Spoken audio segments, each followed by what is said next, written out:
السلام علیکم۔ Late start. Tariq بن زیاد۔ طارق بن زیاد کا تعلق افریقہ میں آباد مبہم وحشی بربری قبیلے سے تھا۔ اچھا گائز، یہ تھوڑا سا تعارف بتا رہے ہیں تو آپ کو بورنگ لگے گا، لیکن آگے بہت مزے کا ہے۔ یہ لوگ آئے دن اسلامی سلطنت کے خلاف بغاوتیں اور لوٹ مار کرتے رہتے تھے۔ ان کے والد کا نام زیاد تھا، جو بربری قبیلے کا ایک مفلس اور گمنام فرد تھا، اس لیے تاریخ اس کے حسب نسب کے متعلق تفصیل سے کچھ بتانے سے معذور ہے۔ یہ مفلسی اور افلاس کا ہی نتیجہ تھا کہ طارق ایک زرخیز غلام بن کر سلطنت امویہ کے مشہور خلیفہ ولید بن عبدالملک کے مشہور جرنیل موسیٰ بن نصیر کے پاس فروخت ہوئے اور بچپن سے لے کر سن بلوغ تک ان کی خدمت میں رہے۔ جس طرح حجاج بن یوسف خلیفہ ولید بن عبدالملک کی سلطنت کے مشرقی ممالک کا والی تھا، اسی طرح موسیٰ بن نصیر اسلامی ریاست کے مغربی ممالک کے افسر اعلیٰ تھے۔ چونکہ انہوں نے افریقہ کی نیم وحشی اقوام کو اسیر کر کے وہاں اسلامی حکومت کی بنیاد کو مضبوط کیا تھا، اس لیے خلیفہ نے انہیں اس علاقے کا حاکم اعلیٰ مقرر کیا تھا۔ طارق بچپن سے ہی بڑا ذہین، شریف، بہادر اور فرما بردار تھا، اس لیے موسیٰ کی دوربین نگاہوں سے اس میں چھپے ہوئے جوہر دیکھ لیے تھے۔ موسیٰ بن نصیر بڑے بہادر، صاحب فراست، صاحب تدبیر اور صاحب بصیرت جرنیل تھے، اس لیے طارق پر انہوں نے خصوصی توجہ دی اور پتھروں میں پڑے اس ہیرے کو تراش کر اپنے تجربے کی سان پر پہل دی، اور ان کی کمال توجہ اور مہربانی سے طارق بچپن سے سن بلوغ کو پہنچتے ہوئے نہ صرف علم و دانش بلکہ فنون سپاہ گیری میں بھی کمال حاصل کر گیا۔ طارق نے اپنے مالک اور آقا سے علم و دانش کے ساتھ ساتھ رموز سیاست و قیادت اور معاملہ فہمی کے فن میں بھی کمال حاصل کیا۔ طارق کی سیرت، صلاحیت، وفاداری اور شجاعت سے ہی متاثر ہو کر اسے غلامی سے آزاد کرتے ہوئے طنجہ واقع مراکو کا حاکم مقرر کیا۔ ایک اور واقعہ بھی اس کا سبب بنا جو کافی مشہور ہے۔ چونکہ موسیٰ بن نصیر نے بزور شمشیر افریقہ کے وحشی قبائل پر برتری حاصل کر کے وہاں اسلامی حکومت قائم کی تھی، اس لیے وہاں کے کئی متعصب قبائل اندرون خانہ ان کے دشمن بن گئے تھے اور قتل کے منصوبے بنا رہے تھے۔ ابو زرع انہی تخریب کاروں کا سرغنہ اور بربری قبیلے کا سردار تھا۔ موسیٰ ان دونوں کیدان میں مقیم تھے۔ طارق بن زیاد ان کی خدمت میں موجود رہتے تھے۔ ابھی سن بلوغ کو پہنچا ہی تھا اور دن رات بڑی محنت سے فنون سپاہ گیری سیکھ رہا تھا۔ وہ ایک بڑی ہولناک رات تھی، طوفان بڑے زوروں پر تھا، جس سے کئی تناور درخت جڑ سے اکھڑ کر زمین بوس ہو گئے تھے۔ آسمان سیاہ بادلوں سے ڈھکا ہوا تھا، تیز ہوائیں عفریتوں کی طرح چنگاڑتی صحرا کی وسعت میں پھیلے ہوئے ٹیلوں کو تخت و تاراج کر رہی تھیں۔ موسیٰ بن نصیر نے طارق کو کسی ضروری کام سے اندرونی علاقے میں بھیجا ہوا تھا۔ جب وہ واپس آ رہا تھا تو اسے اس طوفان نے گھیر لیا اور اسے ایک چھوٹے سے قہوہ خانے میں پناہ لینی پڑی۔ اس مقام پر ایک کونے میں اس نے 4 مشکوک قسم کے بربری نوجوانوں کو دیکھا، جن کے درمیان ایک ادھیڑ عمر کا آدمی سرگوشیوں میں باتیں کر رہا تھا۔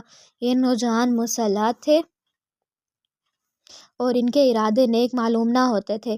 طارق کو ایسے موسم میں اس گروہ کی سرگوشیاں کچھ مشکوک معلوم ہوئیں۔ وہ اپنے آقا کے ساتھ رہ کر ہر چیز کو غور و خوض سے دیکھنے کا عادی ہو چکا تھا، لہٰذا وہ آہستہ آہستہ کھسکتا ہوا ان کے قریب ہی جا کر بیٹھ گیا اور اس نے اپنے کان ان کی سرگوشیوں پر لگا دیے۔ ادھیڑ عمر کا آدمی کہہ رہا تھا، جو ابو زرع تھا، بس تو یہ طے ہوا کہ یہ کام کافور ہی سر انجام دے گا اور ہم سب یہاں اس کا انتظار کریں گے۔ اس کام میں جلد بازی نہ کرنا، لیکن خنجر دل میں اتارنے کے بعد برق رفتاری سے وہاں سے فرار ہونے کی کوشش کرنا۔ اب یہ راز طارق پر کھل چکا تھا کہ یہ لوگ قتل کی سازش کر رہے ہیں اور اس کام کو سر انجام دینے کے لیے کافور نامی آدمی منتخب ہوا۔ طوفان کا زور کم ہوتے ہی یہ شخص کافور وہاں سے نکلا۔ باہر اس کا گھوڑا موجود تھا، جس پر وہ زکند لگا کر بیٹھا اور تیزی سے شہر کی طرف روانہ ہو گیا۔ طارق نے بھی گھوڑے پر سوار ہو کر اسے تعاقب میں ڈال دیا۔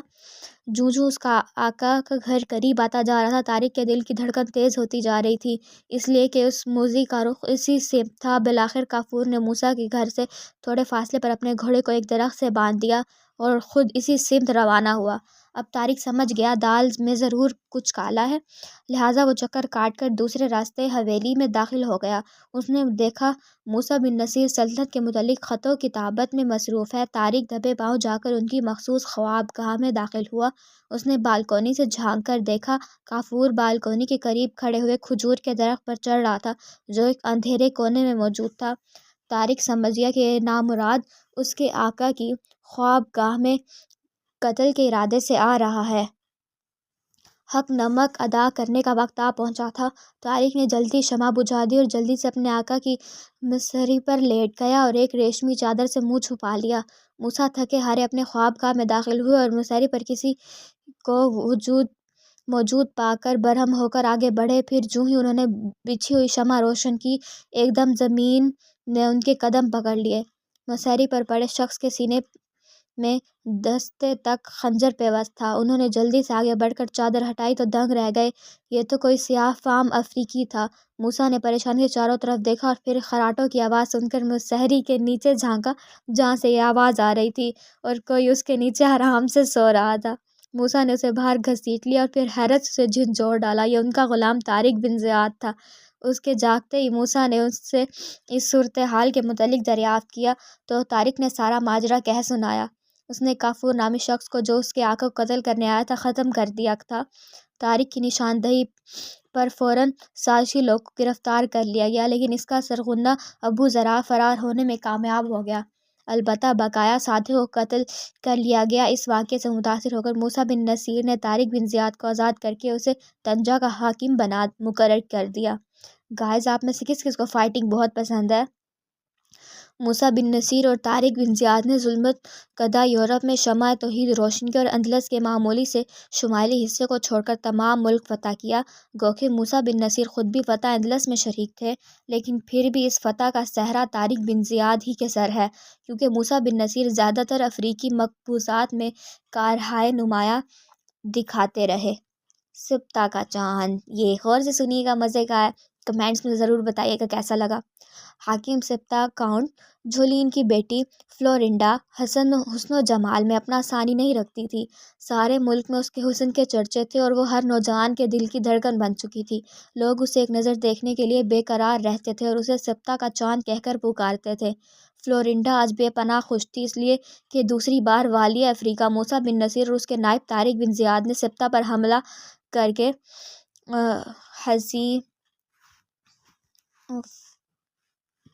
ہزیمت اٹھائی تھی۔ وہ اپنے محل کے دریچے سے اپنے باپ کاؤنٹ جولین کے جلوس کو دیکھ رہی تھی۔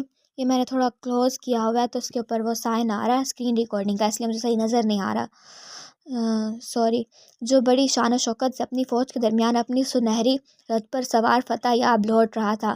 فلورنڈا اپنی بے شمار کنیزوں کے ساتھ منو گلاب کے پھول لیے اس موقع کے منتظر تھی کہ کب اس کا فاتح باپ اپنی بہادر فوج کے ساتھ محل کے نیچے سے گزرے اور وہ اوپر سے پھولوں کی بارش کرے۔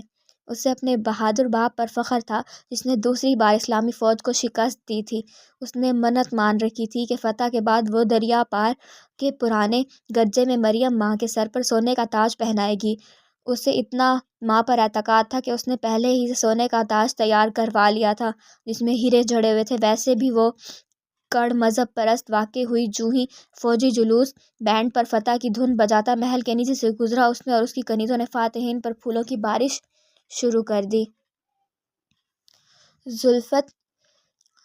زرلفت کی وادیوں میں ملبوس بہادر نائٹ سروں پر زرہ بختر اور خود پہنے ہاتھوں میں چمکتی ہوئی اونوں والے لمبے نیزے اور ڈھالیں لیے مختلف رنگوں کے گھوڑوں پر بیٹھے کتنے بھلے معلوم ہو رہے تھے۔ پھر جوں ہی اس کے باپ کی رتھ محل کے دروازے پر رکی اور وہ فوجی لباس میں محل میں داخل ہوا، فلورنڈا بھاگ کر باپ سے لپٹ گئی۔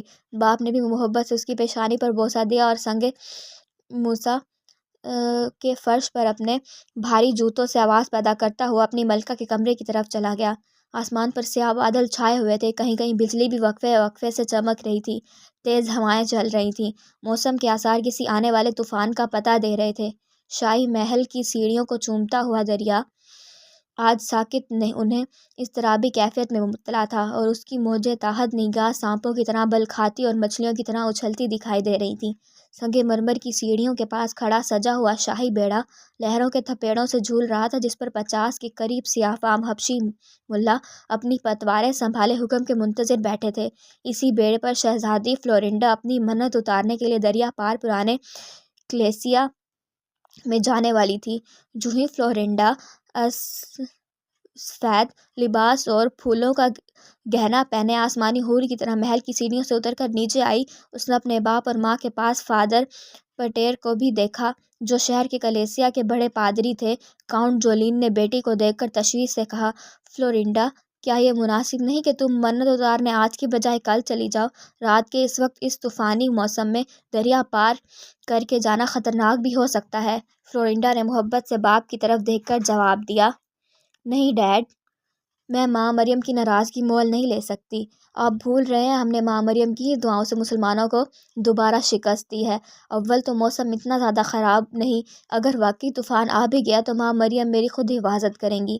کاؤنٹ نے بیٹی کے چہرے سے نگاہیں ہٹا کر سوالیہ انداز میں فادر پیٹر کی طرف دیکھا، تو فادر پیٹر نے نہایت عقیدت سے جواب دیا، شہزادی ٹھیک کہتی ہیں کاؤنٹ، اگر منت وقت پر پوری نہ کی گئی تو یہ ایک برا شگن ہوگا۔ اگر آپ کی بھی یہی رائے ہے تو پھر میری طرف سے اجازت ہے، جاؤ بیٹی، یسوع مسیح تمہاری حفاظت کریں۔ شہزادی کے سوار ہوتے ہی شاہی بیڑا دوسرے کنارے کی طرف حرکت میں آ گیا۔ بادلوں کی گرج اور بجلی کی چمک میں اضافہ ہونے لگا، لیکن بیڑے پر موجود کنیزے اور ملا وغیرہ حالات سے بے خبر یسوع مسیح کی حمد و ثنا کرتے تیزی سے بیڑے کو لے کر دریا کے درمیان جا پہنچے۔ لیکن جلدی ہی ان کو احساس ہو گیا کہ پہاڑوں پر بارشوں کی وجہ سے دریا میں طوفان کے آثار پیدا ہو گئے ہیں۔ اب جائے رفتن ناپائے ماند والی مثال تھی، نہ تو وہ پار جا سکتے تھے، نہ ہی واپسی کی امید تھی۔ اس کے علاوہ موسلا دھار بارش، بادل کی گرج اور بجلی کی کڑک نے رہی سہی کسر پوری کر دی۔ دریا کے اندر پانی میں بڑے بڑے بھنور ہونے لگے اور پھر لاکھ کوشش کے باوجود شاہی بیڑا ایک بھنور میں جا پھنسا۔ بازوؤں میں ہاتھیوں قابل رکھنے والے 50 حبشی ملا اپنی پوری طاقت صرف کرنے کے باوجود بیڑے کو بھنور سے نکالنے میں ناکام ہو گئے۔ حمد و ثنا والی آوازیں چیخوں میں تبدیل ہو گئیں۔ بیڑے پر افراتفری کا سماں پیدا ہو گیا۔ موجیں بیڑے کو اس طرح اچھال رہی تھیں گویا کہ وہ کوئی کھلونا ہو۔ دریا کی روانی میں اس قدر شدت آ گئی تھی کہ بیڑا بھنور میں پھنسا ہوا بھنور سمیت دریا کی روانی کے ساتھ پار جانے کی بجائے کسی نامعلوم سمت روانہ ہو گیا۔ اس بدلے ہوئے حالات اور خطرے کے اثرات کو سب سے زیادہ فلورینڈا نے قبول کیا تھا۔ اس کی سیاہ زلفیں اس کے حسین چہرے کے گرد تیز اور طوفانی ہوائوں سے اس طرح پریشان ہو گئی تھی کہ محسوس ہوتا تھا چاند گہنا گیا ہو۔ ملاحوں کے بازو زور لگا کر شل ہو گئے تھے۔ نیند آ رہی۔ کئی ایک کے ہاتھوں میں پتواریں ٹوٹ گئی تھیں۔